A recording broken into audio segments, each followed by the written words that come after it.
Halo pendengar, selamat datang di podcast malam ini. Dan seperti biasa, matikan lampu kalian, rapatkan selimut, karena cerita kali ini bukan sekadar kisah cinta, tetapi tentang sebuah lamaran yang tidak pernah seharusnya terjadi. Ini adalah cerita tentang seorang pria yang datang jauh-jauh ke rumah kekasihnya untuk melamar. Namun perempuan yang ingin ia nikahi sudah meninggal bertahun-tahun lalu. Mari kita mulai. Namanya Raka, seorang pemuda 29 tahun yang bekerja di kota. 6 bulan terakhir, ia menjalin hubungan dengan seorang perempuan bernama Alia. Bukan seseorang yang ia temui di kantor, bukan pula kenalan teman. Mereka bertemu di dunia yang agak aneh. Semuanya berawal ketika Raka sering pulang larut malam karena lembur. Perjalanan dari kantornya ke kos memakan waktu sekitar 25 menit. Melewati jalanan sepi di dekat sebuah kuburan tua yang terkenal angker. Suatu malam setelah lembur, ia bertemu seorang perempuan berambut panjang, memakai kardigan biru pucat dan raut wajah lembut. Ia berdiri sendirian di pinggir jalan, tampak kebingungan. Raka berhenti dan menurunkannya di sebuah perempatan dekat desa. Itu pertemuan pertama mereka. Setelah itu entah bagaimana mereka semakin sering bertemu. Kadang Alia terlihat duduk di halte, kadang berjalan sendirian di tepi jalan malam. Dan meski pertemuan mereka aneh, Raka tidak pernah merasa takut. Perlahan Raka mulai menyukai Alia. Dan ternyata Alia pun membalasnya. Namun ada satu hal, Alia tidak pernah mau difoto, tidak pernah mau video call. Dan selalu berkata, kalau kamu benar sayang suatu hari, datanglah ke rumahku, bawa niat baik. Pada suatu malam mereka berdua duduk di kursi beton dekat lapangan desa. Alia memegang tangan Raka dan berkata pelan, kalau kamu serius, datang ke rumahku hari Sabtu, jam 7 malam. Aku ingin memperkenalkanmu pada keluargaku. Raka merasa itu seperti sebuah undangan lamaran dan tentu saja ia sangat bahagia. Ia bahkan menyiapkan cincin sederhana sebagai tanda keseriusan. Hari Sabtu tiba. Raka mengenakan kemeja putih, membawa kotak cincin kecil dan menempuh perjalanan 1 jam menuju desa yang Alia maksudkan. Desa Waringin. Desa itu terasa aneh, bukan menyeramkan, justru terlalu sunyi. Rumah-rumah tua berjajar, beberapa tidak berpenghuni. Sawah di sisi kiri tampak kering dan hampir tidak terlihat orang lalu lalang. Ketika ia bertanya pada beberapa warga, semuanya menunjukkan arah yang sama. Rumah besar di ujung desa rumah dengan pagar besi berkarat dan pohon mangga yang menjulang tinggi. Dan di sanalah Raka mengetuk pintu. Tidak seperti rumah angker kebanyakan. Rumah itu tampak terawat, catnya bersih. Jendelanya tertutup rapat namun tidak rusak. Sebuah suara dari dalam berkata, silakan masuk. Raka masuk. Di ruang tamu, seorang wanita paruh baya duduk sambil merajut wajahnya terlihat ramah meski lelah. Bu, saya Raka, temannya Alia. Saya diundang ke sini, katanya. Wanita itu terdiam. Benang rajutnya terjatuh ke lantai Alia. Suaranya bergetar. Kamu mengenal Alia? Raka mengangguk sambil tersenyum. Ia mengeluarkan kotak cincin dari kantongnya. Alia bilang, saya harus datang membawa niat baik. Dan disinilah semuanya berubah. Wanita itu menutup mulutnya dengan tangan. Matanya berkaca-kaca. Bukan bahagia, tetapi ngeri. Ia berdiri perlahan, melangkah mundur.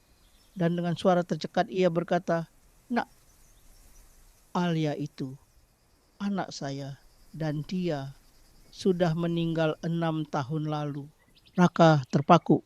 Ia mengira itu semacam salah paham. Sampai wanita itu membuka album foto yang tersimpan di laci buffet. halaman demi halaman, menampilkan foto Alia wajah yang sama, rambut yang sama, kardigan biru yang sama. Tetapi semua foto itu berbingkai pita hitam. Alia meninggal dalam kecelakaan motor tepat di jalan yang sering dilalui Raka setiap malam jalan di dekat kuburan tua itu. Tubuhnya ditemukan oleh warga dengan kardigan biru yang robek di bagian lengan. Raka ingin menyangkal semuanya. Ia bersumpah sudah bertemu Alia berkali-kali. Mereka berbicara, tertawa, bahkan pernah berpegangan tangan. Namun sang ibu terus menggeleng. Sejak Alia meninggal, banyak yang melihat sosok perempuan serupa menumpang pulang malam.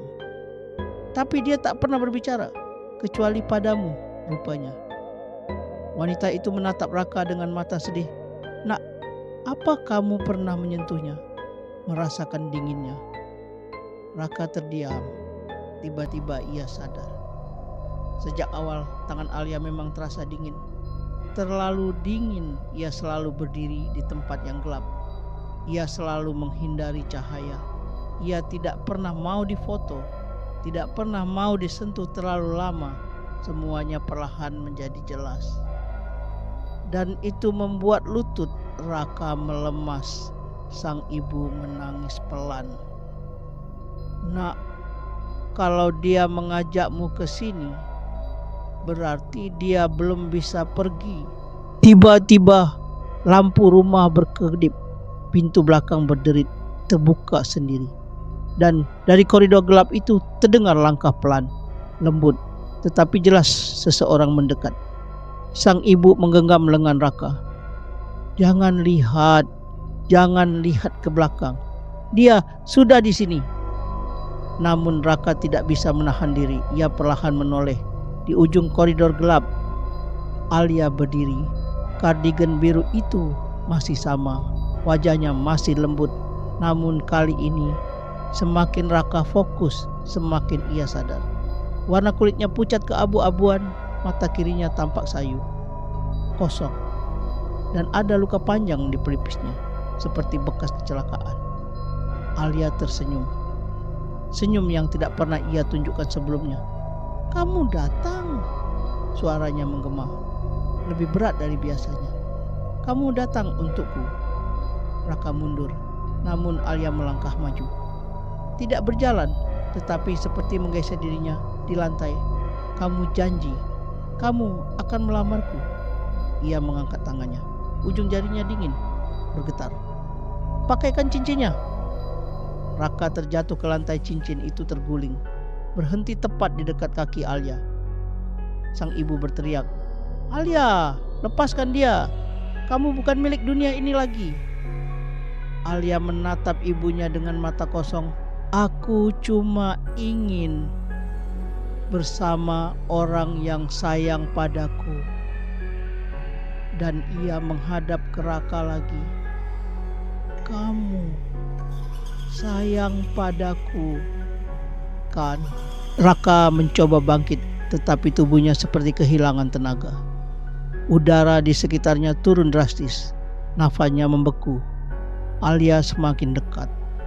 Rambutnya mulai tergerai ke depan, menutupi sebagian wajah. Dan kini Raka dapat melihat luka menganga di bagian belakang kepalanya. Luka yang seharusnya mustahil ada pada manusia hidup. Sang ibu menyalakan sebuah dupa besar dan membacakan doa. Sementara pintu rumah tiba-tiba tertutup keras. Prug! Alia menjerit, namun suaranya seperti suara logam yang diseret. Ia mundur. Tubuhnya bergetar cincang dan perlahan memudar. Sebelum sosoknya hilang sepenuhnya, Alia menatap Raka dengan mata penuh kesedihan. Kamu datang terlambat. Hembusan angin dingin menyapu ruangan, dan sesaat kemudian Alia lenyap. Rumah itu kembali hening. Hanya isak tangis sang ibu yang terdengar. Raka pingsan. Raka terbangun di rumah warga. Sudah pagi. Beberapa orang menjelaskan bahwa ia ditemukan pingsan di depan rumah kosong. Rumah besar. di ujung desa ya, yang sudah tidak dihuni siapapun selama 6 tahun. Raka bingung. Ia kembali melihat rumah itu. Memang benar, rumah itu kosong dan lusuh. Tidak ada ibu Alia, tidak ada furnitur, tidak ada album foto, hanya rumah tua, berdebu, dan di lantai depannya terdapat cincin perak kecil milik Raka. Ia mengambilnya, cincin itu terasa sangat dingin. Dingin seperti tangan Alia. Raka tidak pernah kembali ke desa Waringin. Tidak pernah lagi melewati jalan dekat kuburan itu. Namun terkadang di malam hari ketika ia pulang lembur, ia merasa ada seseorang duduk di kursi belakang mobilnya, diam, hanya menatap. Dan setiap kali ia melihat cermin tengah, ia selalu memalingkan wajah sebelum benar-benar fokus. Takut kalau ia melihat kadigen biru, rambut panjang, dan senyum lembut yang dulu membuatnya jatuh cinta. Karena cinta ternyata bisa datang dari mana saja, termasuk dari mereka yang sudah lama pergi. Terima kasih sudah mendengarkan cerita malam ini. Jika kalian merasakan hawa dingin tiba-tiba setelah mendengar cerita ini, mungkin saja ada seseorang yang juga sedang mengingat kalian. Sampai jumpa di podcast horor berikutnya. Selamat malam dan jangan pulang sendirian.